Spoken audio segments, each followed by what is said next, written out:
কি আছে সমুদ্রের ৬০০ ফুট গভীরে? সমুদ্রের গভীর থেকে বেরিয়ে আসলো অবাক করা রহস্য। এ যেন মরার উপর খাড়ার ঘা পড়ল বিধর্মী বিজ্ঞানীদের উপর। স্বপ্ন পূরণ হলো মুসলিম বিজ্ঞানীদের। বিধর্মী বিজ্ঞানীদের সাথে চ্যালেঞ্জ করে কোরআনের সত্যতা প্রমাণ করলো আজকের মুসলিম বিজ্ঞানীরা। পুরো পশ্চিমা বিশ্ব জুড়ে সত্য প্রমাণিত হয়েছে প্রিয় নবীর বাণী। প্রিয় দর্শক, আপনি যদি কোরআনকে বিশ্বাস করেন তাহলে অবশ্যই আলহামদুলিল্লাহ লিখে কমেন্ট করবেন। যারা কোরআনে বিশ্বাস করে না তাদের ঈমান নষ্ট হয়ে যাবে, এবং মুসলিম হিসেবে অবশ্যই ভিডিওটি শেয়ার করে দিবেন এবং কোরআনের সত্যতা সবার মাঝে ছড়িয়ে দিবেন। কোরআনে বর্ণিত গভীর সমুদ্র নিয়ে চাঞ্চল্যকর সৃষ্টি হয়েছে বিশ্বজুড়ে। আধুনিক বিজ্ঞানীরা পবিত্র কোরআনে বর্ণিত গভীর সমুদ্রের রহস্য নিয়ে চ্যালেঞ্জ ছুড়ে দিয়েছে মুসলিম বিজ্ঞানীদের। কি আছে সমুদ্রের ৬০০ ফুট গভীরে? বিজ্ঞানীদের অনুসন্ধানে কি বের হয়ে আসলো সমুদ্রের গভীর থেকে, তা নিয়ে আজকের বিস্তারিত। পবিত্র কোরআনের কাছে মাথা নত করেছে আধুনিক বিজ্ঞান। কোরআন মানেই বিজ্ঞান। এতদিন যারা পবিত্র কোরআনকে অস্বীকার করত, তারাই আজ পবিত্র কোরআনের সত্যতা জেনে ইসলাম ধর্ম গ্রহণ করেছেন। পবিত্র কোরআন কোনো মানব রচিত গ্রন্থ নয়। পৃথিবীর শুরু থেকে কিয়ামত পর্যন্ত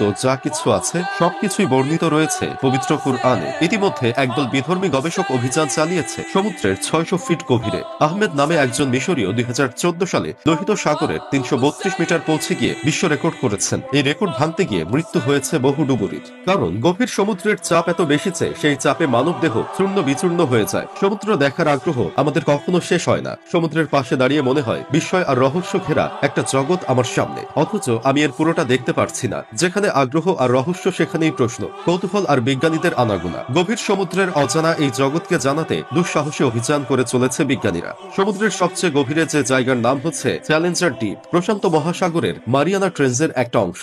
এর গভীরতা ১১,০৩৪ মিটার, কিন্তু এতটা গভীরে কোনো মানুষের পক্ষে পৌঁছানো সম্ভব নয়। সাধারণত ২০০ মিটার গভীর থেকে ধীরে ধীরে সমুদ্রের ভেতরে আলো কমতে থাকে, আর ১,০০০ মিটার গভীরে সবকিছু অন্ধকার। গভীর সমুদ্রের তাপমাত্রা খুব কম, ভীষণ ঠান্ডা সেখানে। এত সব চ্যালেঞ্জ সামলে সমুদ্রের রহস্য ভেদ করতে বিজ্ঞানীরা ব্যবহার করেন সাবমার্সিবল, যা এক ধরনের ছোট ডুবোজান। বিজ্ঞানীরা জাহাজে করে যখন সমুদ্র অভিযানে বের হন, তখন তাদের জাহাজে আরো অনেক যন্ত্রপাতির সঙ্গে অনেক সময় সাবমার্সিবল থাকে। সমুদ্রের একটি নির্দিষ্ট জায়গায় পৌঁছে জাহাজ থেকে একে সমুদ্রে পাঠানো হয়। গভীর সমুদ্রের পানি এবং সমুদ্রের তলদেশের উপাত্ত সংগ্রহে এরা দারুণ কাজ করে। পৃথিবী বাসযোগ্য হওয়ার জন্য পানি ও নদ নদীর পরিহার্য বিষয়। আল্লাহ তাআলার বাণীকে পৃথিবীকে বাস উপযোগী করেছেন এবং তার মাঝে নদ নদী প্রবাহিত করেছেন এবং তার স্থিতির জন্য পর্বত স্থাপন করেছেন এবং দুই সমুদ্রের মাঝখানের অন্তরায় রেখেছেন। অতএব আল্লাহর সঙ্গে অন্য কোনো উপাস্য আছে কি, বরং তাদের অধিকাংশই জানে না। সূরা নামল আয়াত ৬১। মেঘ ও বৃষ্টিপাত সম্পর্কে কোরআন মাজিদে রয়েছে, আল্লাহ তাআলা আকাশ হতে ভারী বর্ষণ দ্বারা মৃতপ্রায় ধরিত্রীকে পুনরুজ্জীবিত করেন, তাতে যাবতীয় জীবজন্তুর বিস্তার ঘটান।